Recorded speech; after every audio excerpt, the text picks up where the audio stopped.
The Nigerian prince Onazi goes one-on-one against the fallen hero of Blue Lock, Kunigami, a matchup between two beasts, two freaks of nature that disguise themselves as the heroes of their teams. And so in today's video, we are going to look at their stats, abilities, and explore their best feats to determine who is the real superhero of Blue Lock.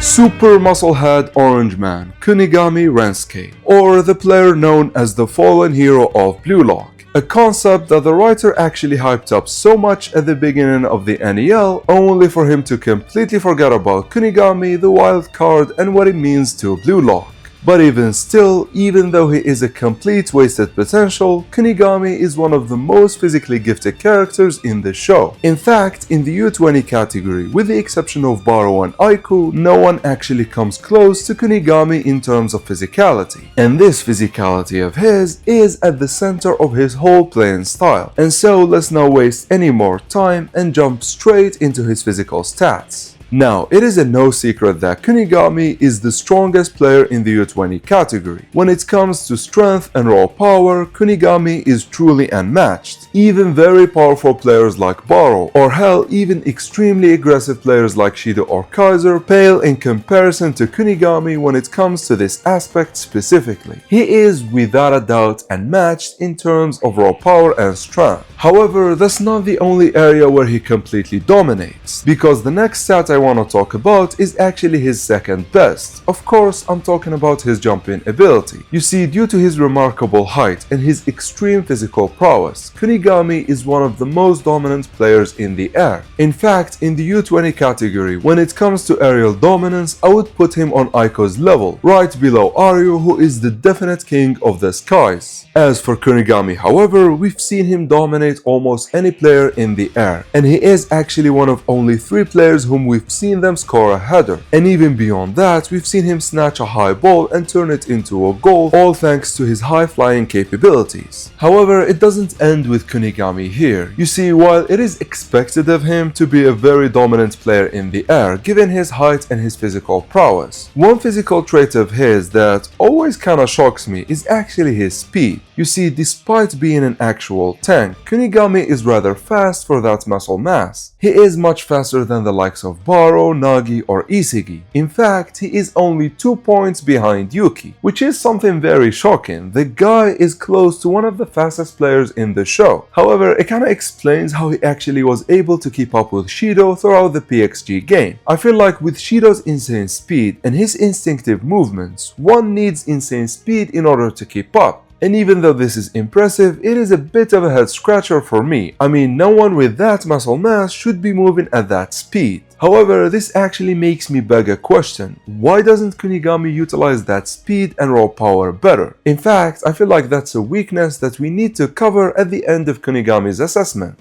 For now, let's actually move on to his last physical stat, which is his endurance. You see, being super beefy like that and being very fast at that means that Kunigami's playing style has a huge toll on his endurance. Despite that, we've seen Kunigami play throughout a game and still be able to dominate and score at the end of it. However, when his might was truly put to the test, when he was tasked with locking down Shido completely, Kunigami actually ran out of gas only 15 to 20 minutes into the game, which if you think about it is rather bad. I mean, locking down a player for only 15 minutes, while the game is usually 90 minutes, is rather bad, especially when the player is left completely dry like we've seen with Kunigami. And hell, even when he took a 3-minute break, when he got back to the field, he was not keeping up with Shido. I mean, we've seen him here and there dominate him, but Shido had a lot of freedom, which if you all know, for the case of this draconic demon, is actually a death sentence to the defense, and so I don't know how I feel about his endurance. At first, I really thought he is a beast in this aspect, but when he was put into the test, he actually crumbled like a cookie. And I know what you might say, locking down Shido is very hard, and one should not expect a player to do it fully.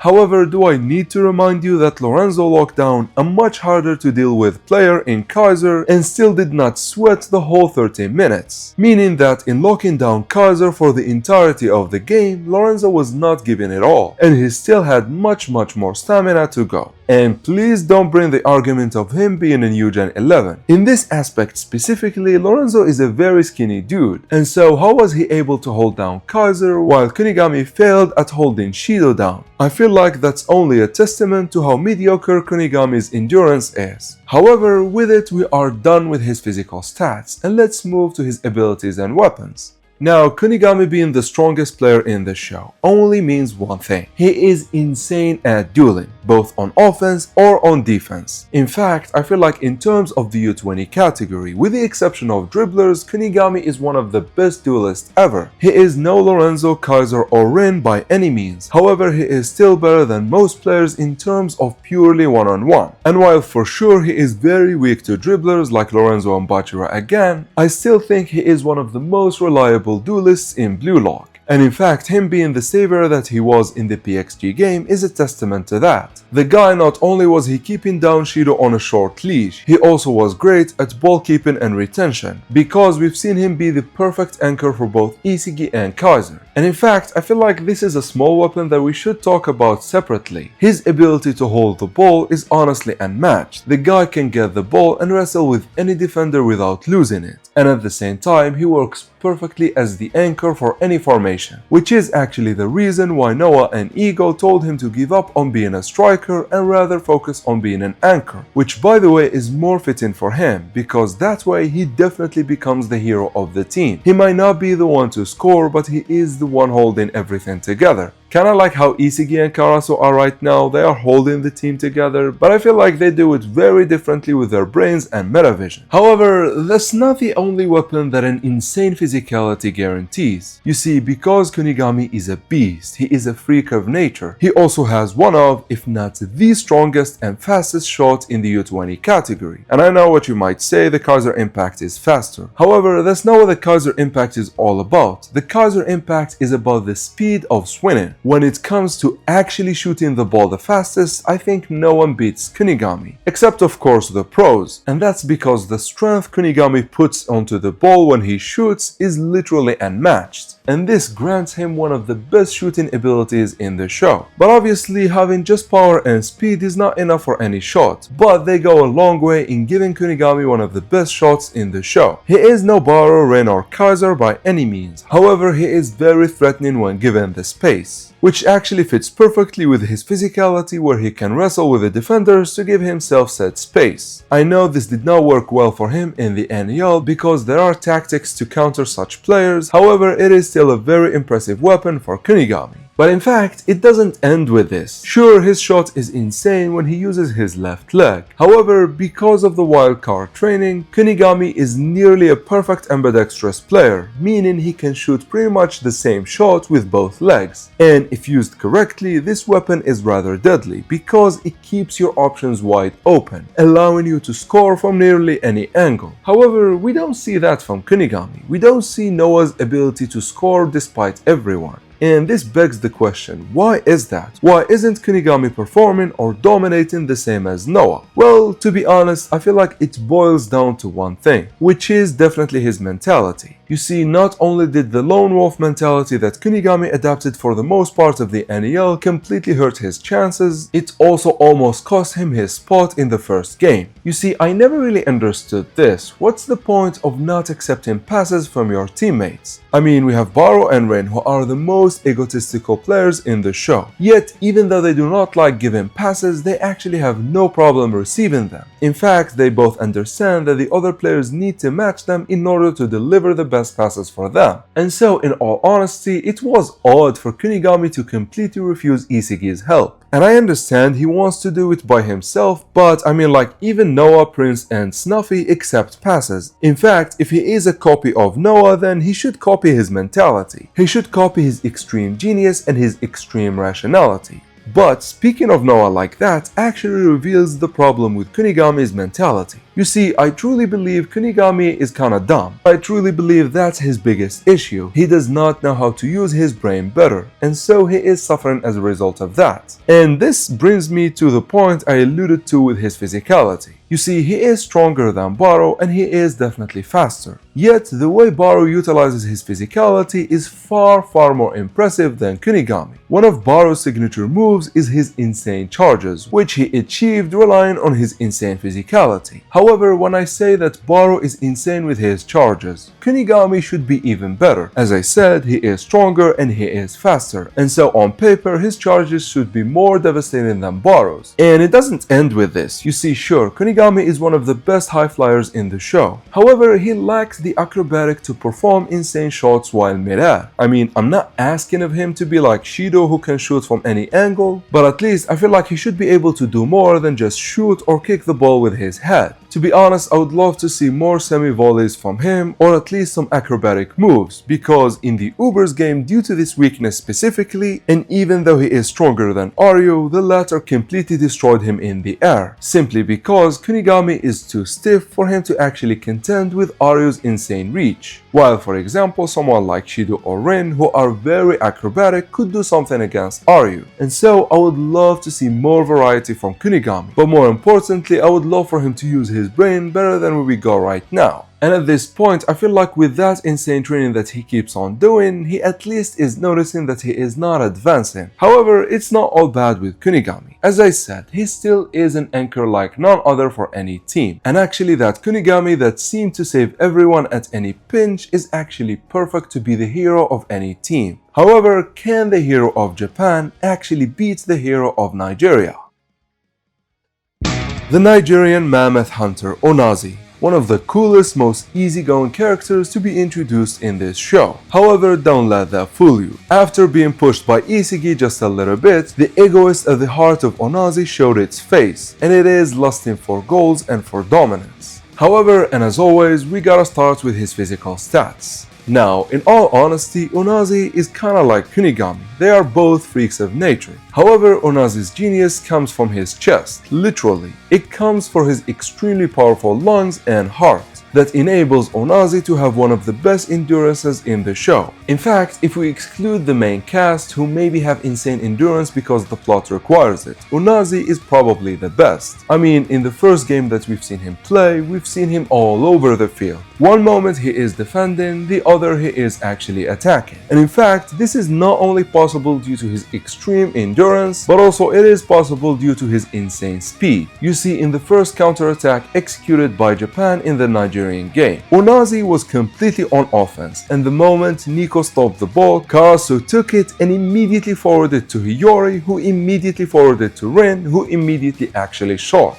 Yet, in those sequences of passing the ball and then shooting, Onazi was able to go from an attacking position to a defensive one.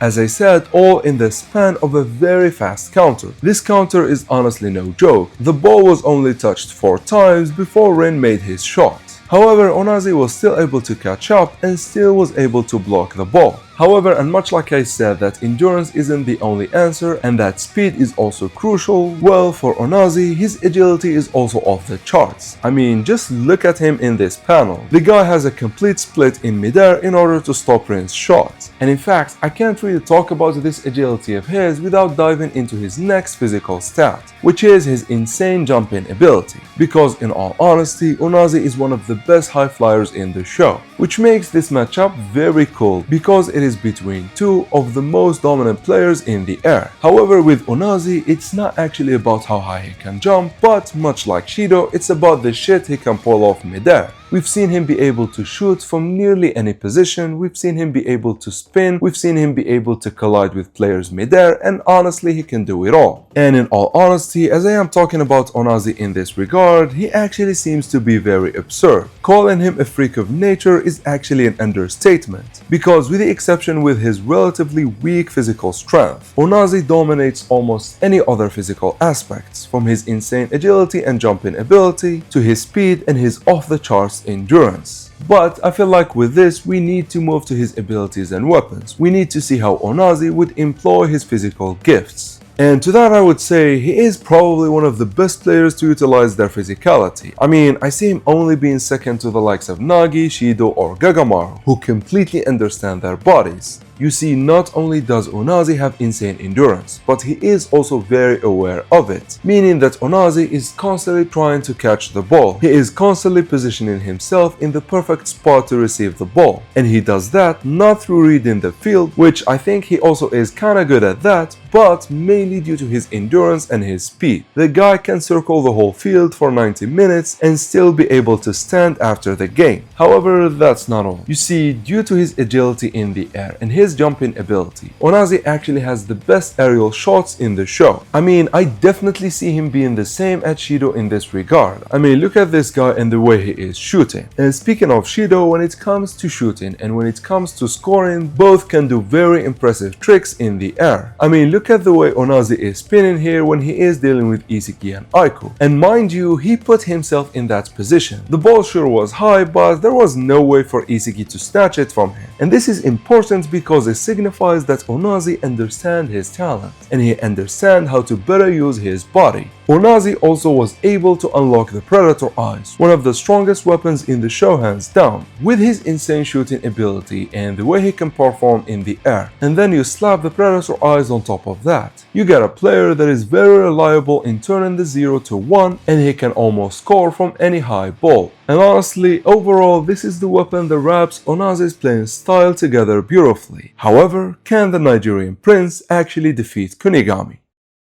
Now, for how this matchup would go, I gotta say that it is a funny matchup for one reason specifically, which is actually that both of these players are Ryu's victims. However, jokes aside, for Onazi versus Kunigami, it's honestly not as tricky as I expected it to be. You see, I have two perspectives to this. First, could Kunigami actually lock down Onazi? And the second is a straight up comparison between the two players and who is overall better. Now, for Kunigami locking down Onazi, I feel like Kunigami is the straight up counter to him. You see, I think Shido is better at agility in the air, and I feel like despite Onazi being a very good high flyer, he cannot beat Kunigami. And we know that he can't wrestle with him in mid-air, and so every weapon that Onazi has gets actually countered by Kunigami very easily. However, there is one physical aspect that Onazi have that I think would give Kunigami the biggest trouble. You see, if Kunigami ran out of gas only 15 to 20 minutes after locking down Shido, I feel like it's going to be even harder with Onazi, because the latter seems to be faster, he has more endurance, and he scales the pitch up and down far more than Shido. And I feel like if Kunigami tries the same shit with Onazi, I don't even think he would last 20 minutes. I'd give him 10 to 15 minutes at best before running out of gas. I feel like Kunigami's best bet is to just leave Onazi does what he wants until he reaches a position where he can score. There, Kunigami would do the same Isigi was doing and mark down Onazi when he is in a dangerous spot. However, it would not be easy to shake off Kunigami the same it would be to shake off Isigi, especially because, as I said, in terms of high flying capabilities, Kunigami dominates Onazi completely. But there is another nuance to this. You see, with the Predator Eyes, even man marking Onazi all the time would prove not enough. The Predator Eyes are actually made to thrive in restriction, and Kunigami putting any restriction on Onazi would actually push him to evolve his Predator Eyes further and thus having more chances to shoot even when Kunigami is man marking him. And in fact, man marking a restriction player such as Onazi would not be as easy as man marking Shido. And so to answer the question of could Kunigami actually keep Onazi on a leash, the fact of the matter remains, Kunigami cannot do it for a full-on game. I feel like Kunigami being less aggressive at marking down Onazi might be the best plan for him. And so the final answer is Kunigami could, but not for the entirety of the game. And so let's actually move on to actually figuring out who is the better player overall.